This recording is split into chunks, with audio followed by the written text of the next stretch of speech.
We need it. Like oxygen. It's why we breathe it. Like water. Like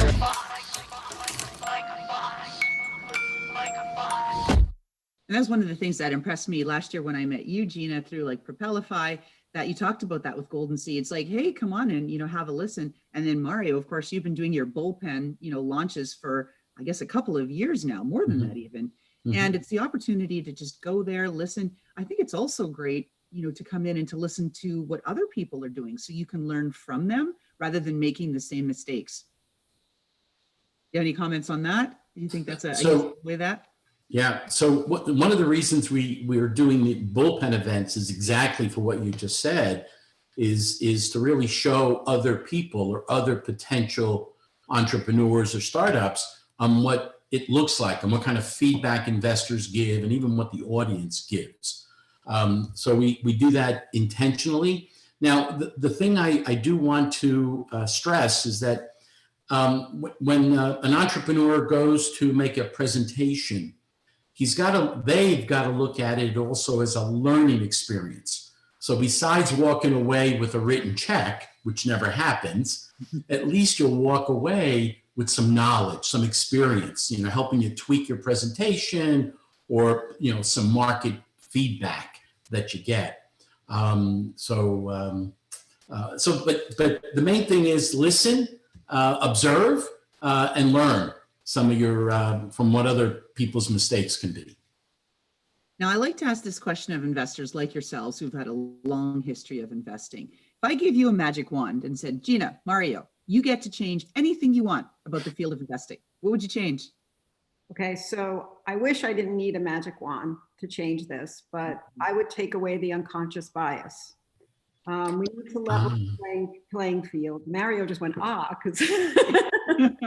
because it's a fact, right? It's prevalent, it exists. Investors invest in kind of who looks like them. There's a lot of studies that suggest that investors invest in women for performance. You have to prove yourself first, and men with potential. I mean, if you just look at the statistics, women-owned businesses only receive about 2% of investment from venture capitals. Horrifying. Even gender diverse teams only receive about 10%.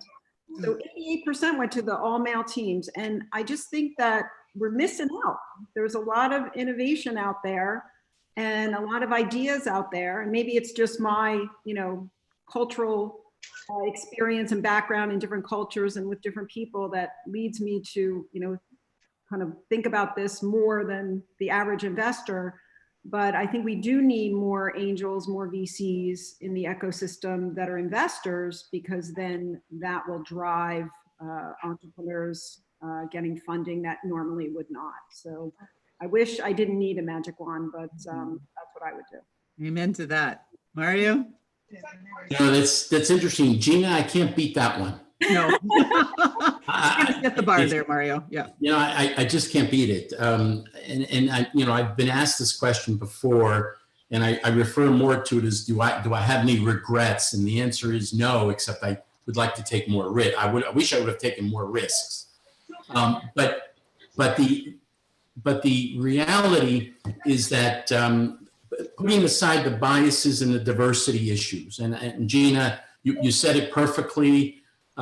Thank you. I've just, I've looked at it, I've thought about it, and I got to say, I've been blessed. I've been challenged with various things, both personally and business. I've been given opportunities, and I've been lucky, really lucky. And frankly, the diversity issue, the bias issue, that's not the way I think. But it's very much out there. It's prevalent, and it's got to change. And we have to change. It's not so much it's we have to change. Gina, I totally agree with you. And Sorry, I talked over you there, Gina. And Mario, you kind of asked, answered the next question where you said you wish that if you could go back in your life, you would have taken more risks. So I'm going to ask Gina the same question. Now, again, seasoned people, we're all, we've been around more than 10 or 15 years or so. So what would you change if you had one do-over in your life? What would you do differently? I thought about this and I decided I had no regrets. I only have wisdom. So I don't think I would change anything because I think about it as a learning experience because you have to find that balance. So even with your family, being an entrepreneur and starting 3 businesses and, just general life experiences, even investing, you're going to have things that don't go well. You're going to have companies that fail, companies that do well. Luckily, I've had some that did really well. So I don't think you can change the past to make things different. I think what I would say is that you need to change now to make things different for the future. So that's what I'm working on. Mario, anything you'd like to add or talk a little bit more in depth about what you'd want to change?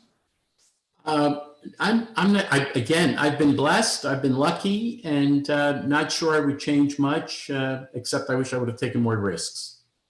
Okay, well, in our last question here, as we're wrapping up, today's podcast on having this wonderful chat with these investors, I'd like you to both have the opportunity to take the platform and communicate whatever message it is that you want to send out there, either to the other investors who are listening to this or the other founders and entrepreneurs who are potentially seeking fundraising or might be some point down the future, but maybe they're a little intimidated. What's the message you want to leave our audience with? Should I take that one first? So it's interesting, and I've thought about this as well, and I've been asked similar question. And the bottom line is that you've got to be good at what you're doing or what you're trying to do, okay? But in general, whether you're an investor or you're an entrepreneur or you're a seasoned CEO, my real suggestion, parting shot, if you would, is to make sure that you surround yourself with people that are smarter than you are. And if you feel that you're the smartest one in the bunch, you ain't. So the best thing to do is surround yourself with people that are much smarter than you. One of the reasons I invest with Jumpstart is because I'm overpopulated with smart people. Look at Gina. Yeah. I mean, it's just, it's wonderful. So surround yourself with people that are smarter than you. And I'll give you another one, and that is be realistic with anything you do in your work, in your life. Be realistic with optimism. So I thought about this too, and I agree with everything that Mario said, that you definitely need to surround yourself with smarter people. And I feel the same about Mario, so we're all in good company. So I think you need to do something you're passionate about. So that could be a startup, that could be volunteering, that could be CEO, that could be an investor, but you really need to be passionate about what you're doing. And I believe that everyone has, and I'll call it a superpower, something they're really, really good at. And it drives them to be kind of the best of themselves. And so if you can assemble all of those superpowers into a company, you're going to be unbeatable. So I think you should find your power and then figure out what else you need and then use it for good. Well, thank you. Now we've got some questions coming in from the audience. So you guys aren't off the hook yet. I know you were hoping, but as everybody's got, Zoom backside, they're thinking, let it be over, but not yet. We've got a question and they want to know what's the best way for them to demonstrate product fit? Other, of course, then here's the hockey stick, because that's what everybody sees. Any advice?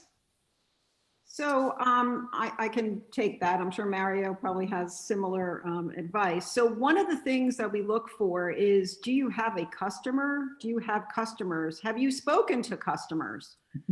A lot of the times, people be so enamored by their technology and they just think it's the greatest thing. And we find that there's not a lot of research behind that. So unless you've gone out and talked to at least 100 customers or potential customers, it's hard to find product market fit, because usually what happens is after you start talking to people, what you thought people would buy, or what you thought was something that was solving a problem actually doesn't, but you'll get that feedback and you can work that into your final product. So I think we need to see some proof of that, where you have a pilot, you have people you spoke to, you have research.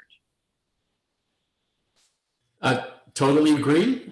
Just add a little bit more. I refer to what Gina just mentioned as traction, whether it's downloads, eyeballs, financial revenue, but you need to demonstrate that someone else other than yourself believes in the technology or the product, and somebody's also willing to pay for it. So one of the things we look for is the traction, which is very important. Are there any other questions from the audience? Here's your opportunity. We've got two great investors, seasoned, and who are graciously giving their time to give all the rest of us advice. Any other questions coming in? This is where we have that awkward silence. We'll just work with it. We can fill in. Yeah, We always fill we in. can talk forever, right, Mario? Well, I think that the audience is fairly quiet. So I think what we're going to do is, and again, if we were in person, of course, there would be, loud applause right now. So we'll just have to, kind of make do and pretend. But I really wanted to give a shout out to both you, Gina Tedesco, Mario Casabona, for taking your time here today, talking to us about what's changed in investment and how founders should be optimistic about it, that there are still monies available. They've just got to do what they've got to do, to get it right and to get in front of you all. So a big thanks to you both, as well as to Medina and Kelly Outing over at Equal Space and the folks over at Grit Daily. And how about that fantastic intro by Touch Circle?